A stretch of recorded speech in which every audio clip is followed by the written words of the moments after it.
I was raised on classical music and jazz and stuff like that before I ever got into punk or metal or anything like that. But especially like concept pieces like that based off the ocean. The ocean has a really deep place in my heart. Like I'm basically was born a fish, according to my mother. I take 2 or 3 baths a day. I'm all about the water. Something about being in the ocean that makes me feel calm and sort of sets me right. But yeah, just even seeing the waves crash and like sitting, it's, you know, it's like anything. Like you go to a desert and it's a desolate area, you can think clearer. When I watch the waves crashing, I can think clearer. I'm all about just going away, escaping. If I'm in a nice city or, you know, there's a park nearby, I go and just get lost in the city. That's one of my favorite things to do on tour. I really enjoy going to like a pub by myself and striking up conversation with a stranger, making a new friend. Like that excites me, and it's something that I use to help inspire me to write as well, just interacting or even just observing people in general. It's fun, people watching, going to a place and just sitting outside and watching people walk by. Love that kind of stuff.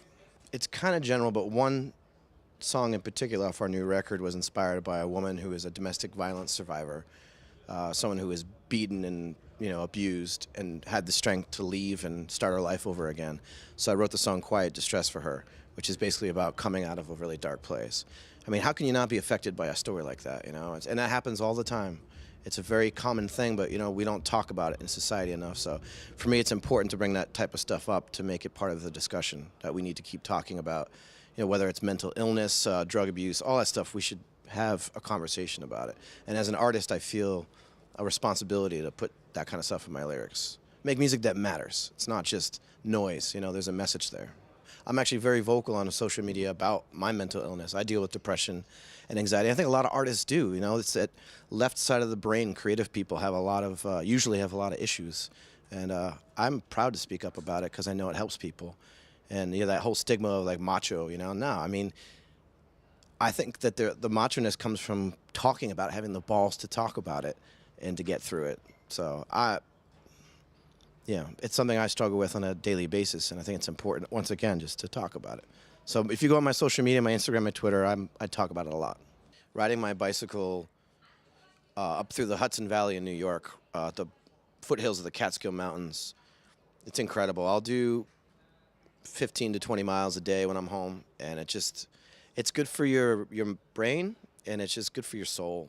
And I get my best writing ideas when I'm on my bicycle. I actually have to stop and make notes and write stuff down. I write a lot of stuff when I'm moving, either in my car or on my bike. But cycling's super important for me. It actually helps with my depression as well because of the endorphins. And physical activity is super good for mental illness. Adam, who's produced every record except for one, has a really clear vision of what he wants the band to sound like. And for me, it's just trusting his judgment and really believing in his ability to get the best performances out of me. So whereas I might want some of the flaws in there, he polishes them up a little bit, and I do like 40 takes instead of 5. But the end result is incredible. But it just sort of sets the standard really high for live performance where I have to rehearse a lot. Yeah, it's huge, especially if you want to have any sort of longevity, have a career.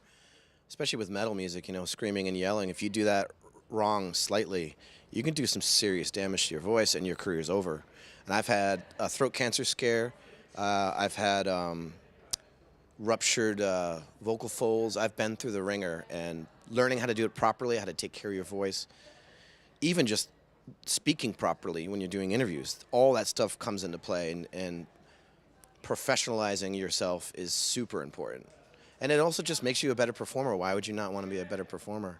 You know, for me, I'm striving to get better and better every day. Like, it's something I'm aiming for, and I think any musician should do that. The moment you think you've mastered something, you know, you're a fool. Yeah, I do practice every day. No, it can be mundane, but the end result, the payoff is when I'm on stage and I have control of my range and confidence, you know, and that shows on stage. If I'm having an off day, you can see it on my face. I'm a very obvious person. So to me, the preparation, all that stuff that I do before our stage, meditation, breathing, vocal exercises, all that stuff is key to like the performance. It's a fine line between getting that technique and being a professional and actually just having the passion come through in your voice. I think if you're way too polished as a singer, the personality won't come through. You need to figure out who you are as a vocalist. So I'd say, yeah, I guess you should get training early on.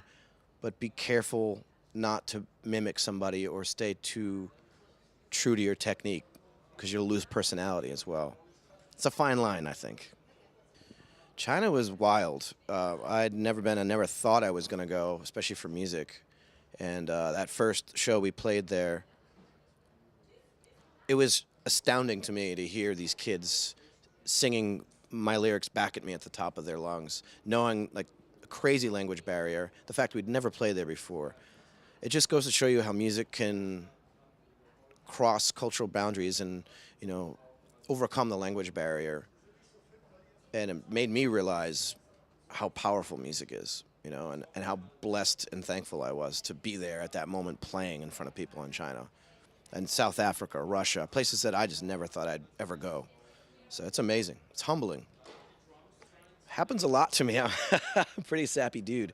Yeah, I think anytime I make a connection with someone in the audience, with whether it's eye contact or see someone being emotional, and I remember it wasn't during the Chinese tour, but we did a show in the Philippines in front of 20,000 people in its arena. And I remember looking down in the audience, was singing the song Always, and it was a girl in tears, like singing her heart out. And I made eye contact with her, and I was like, hit me. It took everything in me not to get emotional. And I kind of just looked away and kept singing, but I'll never forget that moment, seeing her just like really feeling those lyrics. And obviously something she went through, it reminded her. So I love that stuff. Yeah, we're in Europe for like another 2 weeks and a couple days. I've already got my day planned off in Hamburg to eat some good food there, do some sightseeing, and just playing the festivals is great. Getting in front of all those people and then just being able to see different bands that we wouldn't normally play with, you know, non-metal bands. It's a lot of fun, like Red Hot Chili Peppers. I've never seen them before. So I'm stoked, man. It's just, it's great being over here. I love the history. I love the architecture. Yeah, I'm pretty much just a big nerd.